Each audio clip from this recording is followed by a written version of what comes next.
안녕하세요. 영어학교입니다. 오늘은 화면 비율의 역사에 대해 다뤄보도록 하겠습니다.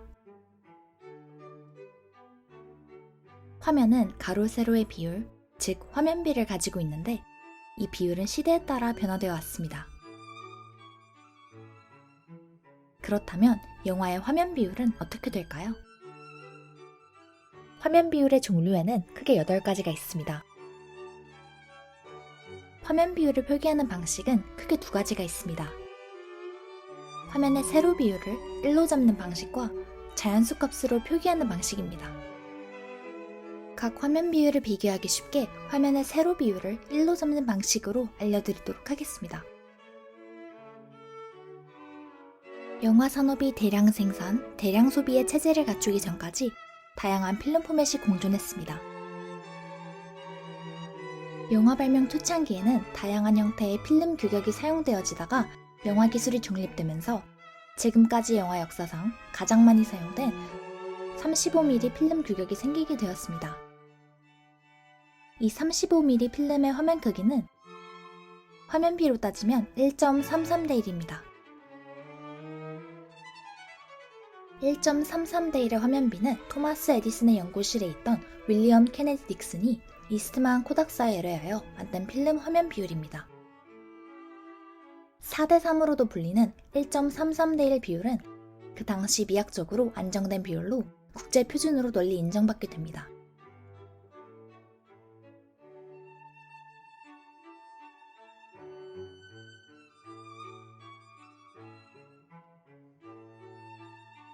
(1920년대) 유성영화 시대에 사운드 트랙의 도입으로 1929년 처음으로 화면 비율의 변화가 생깁니다.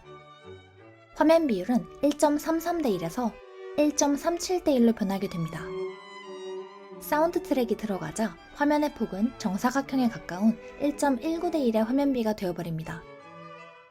사운드 트랙은 들어가야 하고 기존의 1.33대 1로 복구시키기 위해 프레임의 위아래에 마스킹을 하게 되는데 이 과정에서 화면비는 1.37대 1이 됩니다.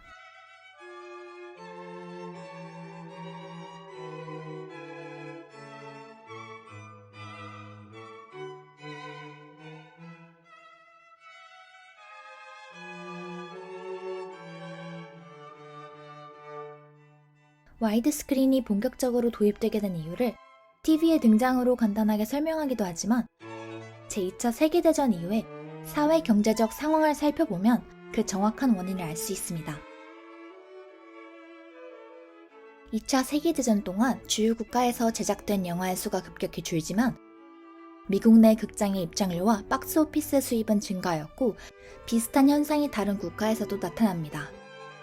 이러한 경향은 전후에 몇 년간 지속되다가 1948년에 미국 극장 수입이 감소하기 시작합니다.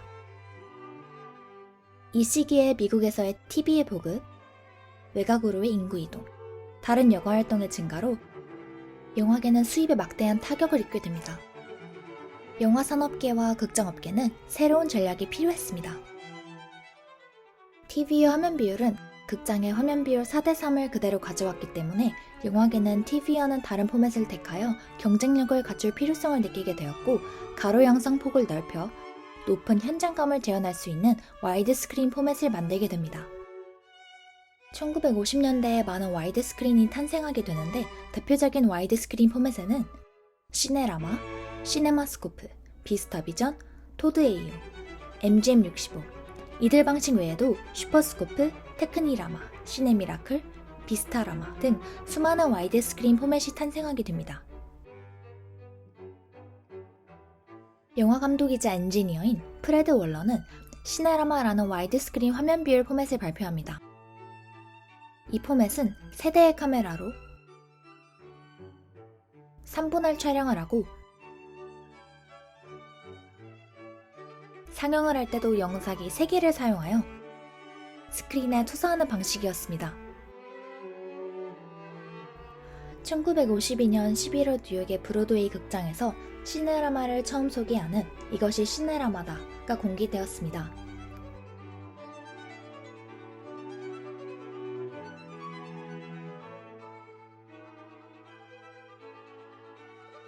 이 방법으로 제작되어 극장에 상영된 영화들은 거의 다큐멘터리나 관광여행용 영화였습니다. 이렇게 만들어진 영상은 관객의 시야를 완전히 채우게 되어 관객은 영화 속에 들어와 있는 생생한 현장감을 느낄 수 있었습니다.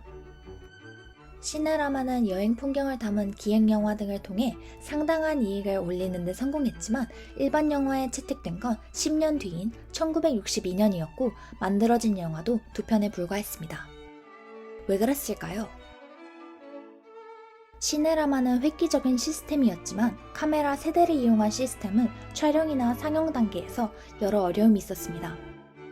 대부분 관광 영화인 시네라마 영화를 보여주기 위해 거대하게 국면으로 굽은 스크린을 설치해야만 했고 영화관에는 3개의 독립된 영사부스를 구축해야 했습니다. 한마디로 시네라마는 촬영 비용과 상영 비용이 모두 높았습니다. 하지만 이 같은 단점에도 불구하고 시네라마의 인기는 와이드 스크린의 효과를 입증해주는 계기가 되었습니다.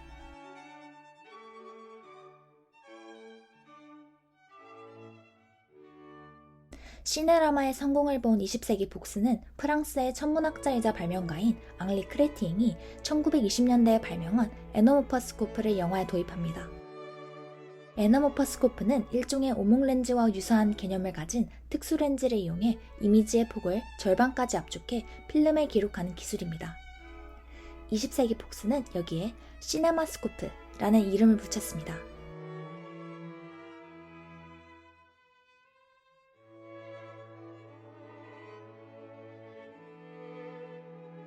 시네라마보다 촬영이 쉽고 극장이 부담할 시설 비용도 줄일 수 있다는 장점 때문에 시네마스코프는 업계의 지지를 받게 됩니다. 하지만 작은 필름을 넓은 화면에 구현하려다 보니 필름 소재 입자가 도드라져 보이는 필름 그레인 현상이 생기는 기술적인 문제가 있었습니다. 이 현상과 관련된 기술적 문제가 있었어도 1953년 최초의 시네마스코프 영화 성의와 백만장자와 결혼하기가 크게 성공하면서 한때 와이드 스크린의 붐을 조성하기도 합니다. 같은 시기에 파라마운트가 시네마스코프에 대항해 만든 비스타 비전을 선보입니다.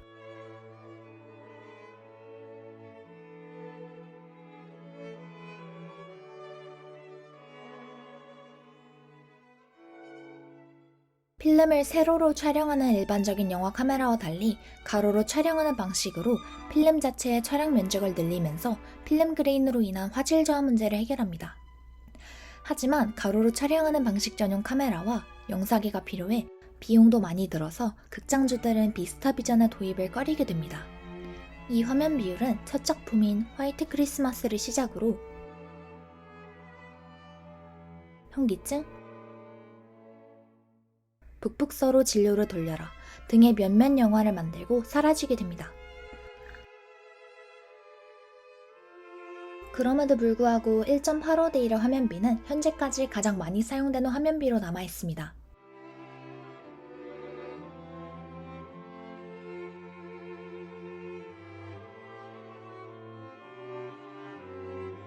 토드 에이오의 화면 비율로 알려진 2.2대 1은 1955년 처음 소개가 됩니다. 미국 영화 제작자인 마이크 토드와 아메리칸 옵티컬이 공동으로 개발해서 토드 에이오라고 부릅니다. 70mm 필름 포맷인 토드 에이오는 이전에 시도된 필름과 다르게 5개의 구멍이 있는 것이 특징입니다. 토드 에이오를 처음으로 사용한 영화는 1943년 브로드웨이 뮤지컬을 영화화한 프레드 진네만의 오클라호마였고 1956년에는 마이클 앤더슨의 80일간의 세계일주가 제작되었습니다. 하지만 이 방식 또한 전용 극장에서만 사용이 가능해 실용성이 떨어져서 1955년 이후 16년 동안 15개의 전용 극장만 생기고 그 뒤로 자연스럽게 없어지게 됩니다.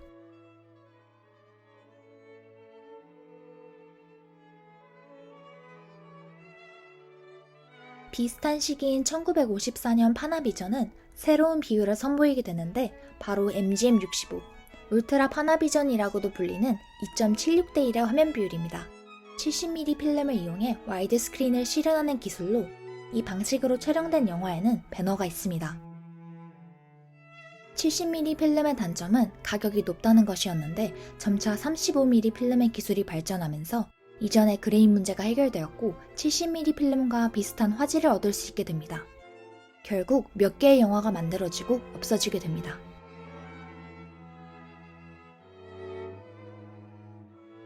지금까지 윌리엄 케네디 딕슨이 발명한 1.33대 1부터 아카데미 비율 1.37대 1, 여러 와이드 스크린 포맷, 시네라마, 시네마스코프, 비스타비전, 토드에이오, MGM65에 대해 알아보았는데요. 우리가 가장 잘 알고 있는 16대 9의 비율은 언제 나타났을까요? 16대 9의 화면 비율은 1984년에 컨스 H 파워스가 16대 9라는 화면 비율을 제시합니다. 1980년대에 당시 인기가 있었던 화면 비율은 1.33대 1, 1.66대 1, 1.85대 1, 2.35대 1이었습니다.